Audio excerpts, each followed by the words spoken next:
Jason. I can make them scream like Craven. Maybe I'ma snap like Batman. Let them face with us all, don't face them. Blade to the neck, no shaving. Pandora's box, damnation. The police can't save them. They always trip when you chase them. They always trip when you trip when you trip. They always trip when you chase them. They always trip when you trip when you trip.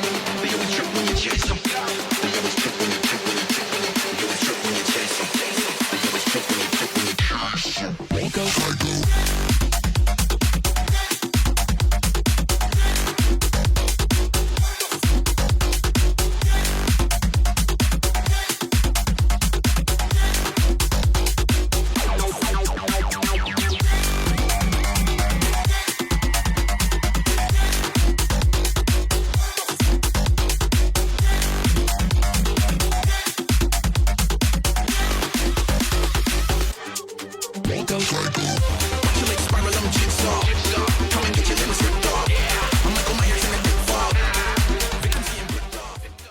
So, dito na muna tayo guys mag-umpisa kay Honda CB500F. Ito yung una kong napili guys dahil una, napakagaan lang po nitong motor na to dahil ito po ay may timbang na 189 kilograms at meron din po siyang seat height na 789 mm. So sa height ko na 5'5 guys, abot na abot ko po ito and kahit lady rider ay kayang-kaya po itong i-maneuver. Meron din po siyang sitting upright position na kung saan sa long ride ay hindi na po kayo mangangawit pa. Displacement niya guys is 471cc at syempre meron lang naman siyang lakas na 35.0 kilowatts at 8,500 RPM and max torque of 43.2 Nm at 6,500 RPM. So this one guys is bagay na bagay sa mga lady rider na galing sa clutch na motor tapos mag-upgrade ng big bike kasi again katulad ng nasabi ko kanina, napakagaan at saka napakadali lang din po nitong i-maneuver. So yung SRP niya guys, kung interested kayo dito is 379,000 pesos kung bibilhin niyo ng cash. Yung down payment is 151,600 kung gusto niyo po ng hulugan at monthly for 3 years na 11,496. So, kung gusto niyo lang po ng big bike na pang long ride at hindi masyado nakakangawit, no? I highly recommend CB500F. So, itong si Honda CBR 500R, meron po silang dalawang color dito which is red at saka itong matte black. Isa po ito sa napili natin guys kung halimbawa mag-upgrade kayo ng big bike dahil ito lamang po ay merong displacement na 471cc at meron lamang po siyang lakas na 35.0 kilowatts at 8,500 RPM and max torque of 43.2 Nm at 6,500 RPM. Pagdating naman po sa timbang niya guys, meron po siyang timbang na 192 kilograms. Medyo mabigat lang siya ng konti kay Honda CB500F pero alam ko pong kayang-kaya nyo po itong i-maneuver. Sa seat height naman, meron po siyang seat height na 789 mm at ground clearance na 130 mm. So ayan guys, napakaganda po nitong motor na to kung halimbawa gusto nyo po na talagang pangmalakasan na big bike, no? At forma yung inyong hinahanap, I highly recommend CBR 500R. Pagdating naman po sa price niya guys, SRP is 389,000 pesos kung bibili niyo ng cash. Down payment is 155,600 at monthly for 3 years na 11,800 pesos. So, pili na lang po kayo dito sa dalawa kung alin po yung gusto nyong big bike. Anyway guys, this 2 is naka-inline 2-cylinder na din po. Kagaya nung kay Honda CB500F. Next, kung gusto niyo naman po ng motor na pang Philippine Loop Long Ride Adventure Endurance, no? At galing kayo sa lower displacement at mag-upgrade kayo ng isang big bike, I highly recommend Honda CB500X. So, ito guys is bagay na bagay kung halimbawa meron kayong taller height like mga 5'6", 5'7", kayang-kaya nyo po itong abutin. Kasi kahit ako, 5'5" yung height ko guys, kayang-kaya ko po itong abutin tong motor na to. Hindi ako masyado natataasan dito. So, itong big bike na to guys, napili ko to dahil relax lang po nitong dalhin kasi naka-upright sitting position po tayo dito. At isa pa, siya lamang po ay merong displacement na 471cc.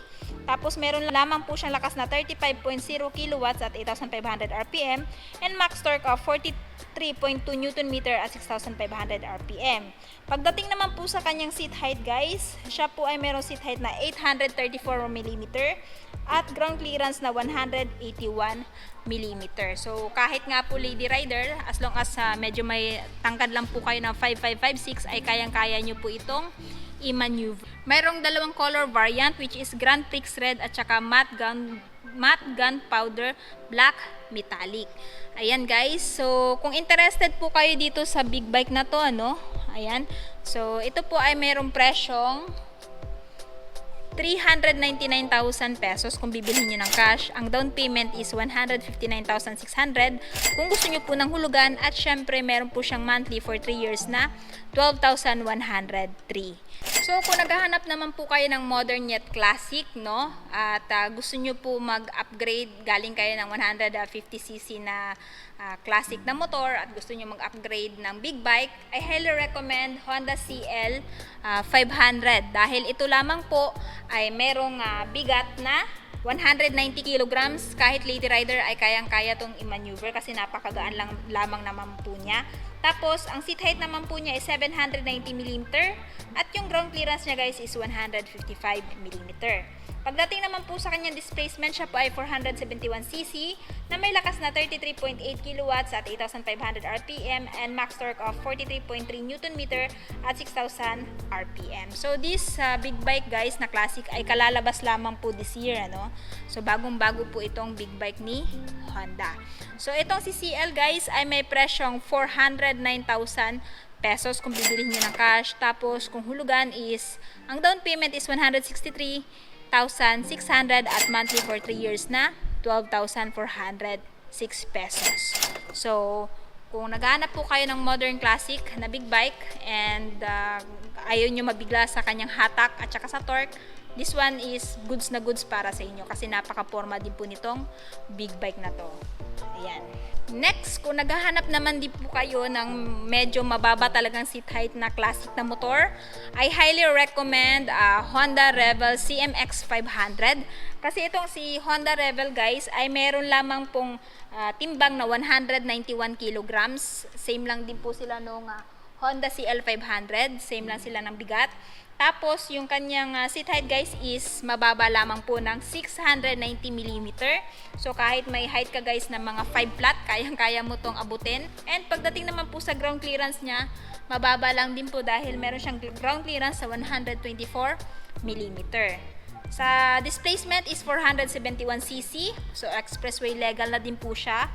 Next is yung kanyang power is nasa 34.0 kW at 8,500 RPM and max torque of 43.3 Nm at 6,000 RPM.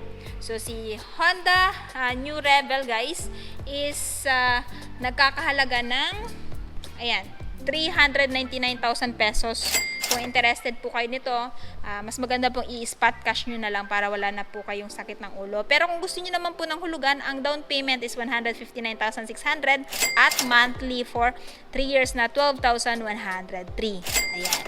So, ayan guys, yung sa tingin kong nababagay na big bike, lalong-lalo na kung gusto nyo nang mag-upgrade.